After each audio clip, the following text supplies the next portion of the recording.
Dr. David Allen, and I'm talking with my niece, Beijing Rogers, and she is quite a live wire, that's what I call her, and she had a wonderful trip to India. It inspired her about the world, and she saw so much hope, and the Indians loved her, and she loved the Indians.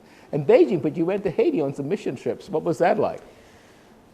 I did go to Haiti on some mission trips. So I went on my first mission trip when I was 4 years old due to my aunt Jewel, who is also very passionate about sharing the gospel to unreached people groups.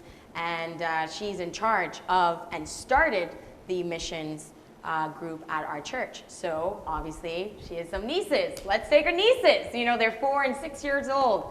We went. And I did that for 2 decades, going on mission trips to some of the most impoverished areas in Haiti, Mexico, and Grenada, and some other places around the Caribbean. But growing up like that, but living amongst those who live under $1 a day, for like 2 weeks of your life every year for 2 decades, and then you come back to your normal life and you have all this stuff. You have education, you have a roof over your head, you have food every day, you have a good health, you have, you know, and it just disturbed me. And I was just trying to figure out how is that possible? It doesn't make sense, right? I'm 4, 5, 6, 7, 8, 9, 10, 11, 12 years, 13, 14, 15 years old, and that disturbed me. How is it possible that there are some young people or children that live so poorly, and then here I am, and then everybody around me living so well, right? And so obviously one would question that. And, you know, it all led up to, you know, God's calling for my life. But you know, all the revelations about what it was like back then as such a young person, I received, you know, a few years back. And, you know, in the contemplation and the reflection, this is what I came up with, that no, like, I need to do something about this situation. These children should have food on their table every day, more than one time a day. They should have really access moved you. to education. It really moved you. It is why I am so passionate as to what I am doing today. It's start at 4, and some 20-something now, and throughout my entire life, God has just paved the way, brought in certain, you know, opportunities and people that I've met on my path of life to get me to where I am here. But it all started back there in my mission trip work. And I'm so grateful that I am chosen for this task and assignment. Beijing, you know, Beijing, ever since a little girl, you've been so talented. Oh, really? You could have gone to Hollywood, you could have gone to Bollywood. I mean, you could have done what you wanted to do, and everybody tried to put you in different spaces, hotels and stuff like that. But yeah. You seem to want to just hang with the people. What's that? What does that mean? I love it. Everybody tries to fix you and put you somewhere, but then you would jump out of that, even though you're very successful, and want to hang with the people and poor people and hard people. What is it you want? That is very What does interesting. Beijing want? Why does it seem like I want to cry right now?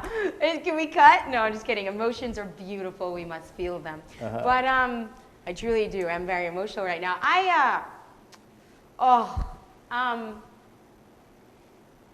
There's just so much hurt, you know.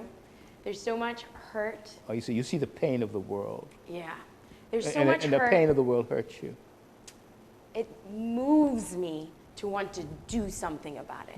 What do I want? I want to do something about the living conditions of our marginalized, orphaned, and abandoned youth around the entire world. It moves me to do something about it, not talk about it, but do something. That's why I have a nonprofit that exists. So we're in the process of trying to do something about it. But I'm trained, because my team, we're all young people, we're youth-led, right? Because we don't believe that we have to wait until we become adults to start something. Why wait when we need so much help right now? And there's no age limit to that. That's ageism, right? There's no age limit to how you can help or when you can help. You can start now. And so, so that's what I want. And But it's not easy because you have camps at Rose Island, you have marches for young people. I still got to live and eat and Do you survive. are you encouraged, or sometimes does it get discouraging? So within my 12-year waiting season is what I like to call it, is when it was very discouraging because I just did not see fruit or consistent fruit. I saw fruit here and there, but I didn't see like consistent fruit of like the work that I was trying to do to be like, okay, opportunities, funding, people, team, like, you know, the resources that were needed in order for us to get to the next level. I finally am in the space of we're past, you know, that waiting season. I believe life is valleys and mountaintops, valleys and mountaintops. In the valleys and the waiting seasons, you learn character building. Character building. Character is extremely important because you do not want success unless you've built character, because then you can't maintain that. Because then that's where we see all these successful people not happy and then killing themselves because they didn't build the character traits. They didn't build themselves to withstand success like that, right? How does one build character? You have to training, right? You build character through first, you know, accepting like, whoa, like I need help in this area. And then what that can look like, help can look like a life coach, right? If you want to pay somebody, it can be like a life coach, a mentor, you know, in the area of character that you're trying to build. If you're a young person, you go to certain camps, you go to certain programs that train and teach and help you implement character. I also have a camp. It's called the Kids Adventure Club, and what we do is we build character through outdoor adventures, through summer camps, my life coaching that I do with children, teens, and young adults, young professionals. But I just feel like society, like we forget about character and the importance of how, like, character is who you are. Character is more so than goals that you want in life. Character is what type of sister are you? What type of mother are you? What type of wife are you? You know, it's bringing it back to the foundation and things that matter, you know? And so if we can instill that in our children and our young people earlier, right? The Bible says, train a child in the way they should go, right? So if we can instill that earlier, then I honestly feel like we would have better citizens walking around here, you know? We'd have less crime. We would have just less crime in all the little facets of crime, right? We'll have less unhappiness, you know. But it's character through, you know, biblical teaching, of course, personally for me, because I believe that change happens through Christ, a relationship with Christ, not religion, relationship. Now, one thing different now than when I was growing up is this whole social media. How do young people cope with this? I mean, they take selfies and photos of every single thing. Car accidents, people getting killed, stabbed. You have to take a picture, and if you say something, it goes around the world. And how do young people cope with that? Yeah, social media. Oh, how I've had my trials with social media as well. You know, no one is built to have 24 access to someone. We're not built like that, to have 24/7 access to someone. You guys didn't have it. So now, here we are, 21st century. I got it in my teens. Social media started to become a big thing in my teens. So just imagine everybody from 2000 and upward now, who the moment you like open your eyes, like you're trained into this is life. Have a social media account, be on it. This is how you get ahead in life, you know, depending on how many followers you have or how many likes that you get. So with that, it's too much. It's too much, especially for an adolescent. The pressure. And then also, and then also the 24/7 access, right? Having that, like, answer me now, right? One, that. Two, the comparisons, right? Look at her. She's living her best life. Is she, though? She's not. She's probably crying in her room, right? So we put these false projections of ourselves on this thing to make us feel better. Sometimes, you know, people find community through social media if it's done correctly. I believe in everything, there's good and evil. It's just the way that your relationship with it. But that's with you. That relationship starts with you. How are you going to use it? But there isn't much positive reinforcement in that type of thinking. And so what we're seeing now is a result of it being used for evil, you know, which then, you know, hurts the young person in return. It's sad. Yeah, it's very powerful because you have the TikTok, you have the Instagram, you got the WhatsApp. Everything is clicking. 24/7 access. I just can't keep up with it. Me neither. And so what did I do? I have boundaries. That's what you have to have boundaries. Wait, how does one have boundaries in social media? So, and that also comes from self-discipline, right? So on a smartphone, you have options, or iPhones, I don't know about Androids, but on iPhones, there are options for how much screen time that you have on your phone. So you can limit that to, okay, I only want 3 hours a day. And if you go past that, then it'll like shut you off of the apps. And so that's one way of doing it.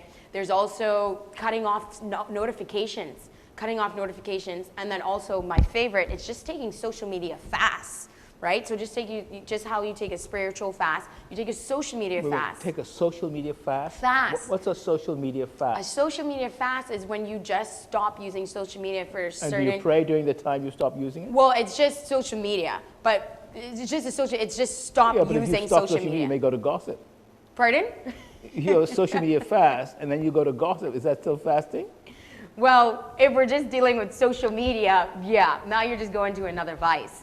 But no, so a social media fast is just not using social media for a certain period of time.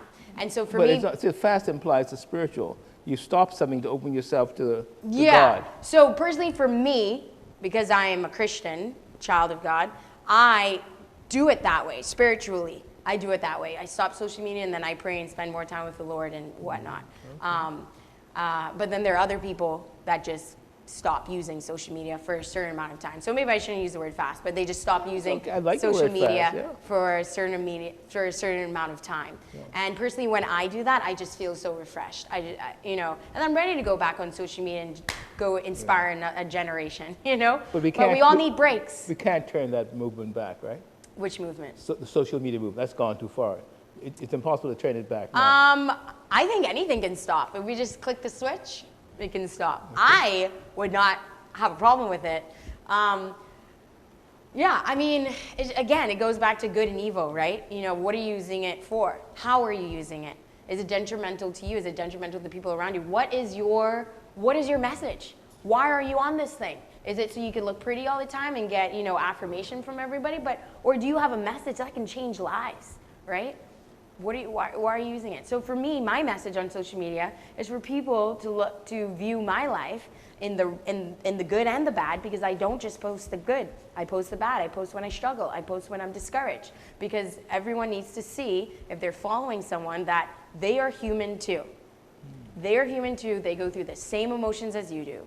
But in my case, I always like to share, but this is how I am, this is how I'm bettering myself in this area, so I hope this helps you too. So I don't stop at, you know, the negative. I give a positive reinforcement, you know. Beijing, you know, in America, and even now in our country, some people are opting to kill themselves. Why are young people opting to kill themselves? What's that about? Life is hard. We're going to take a break and be right back.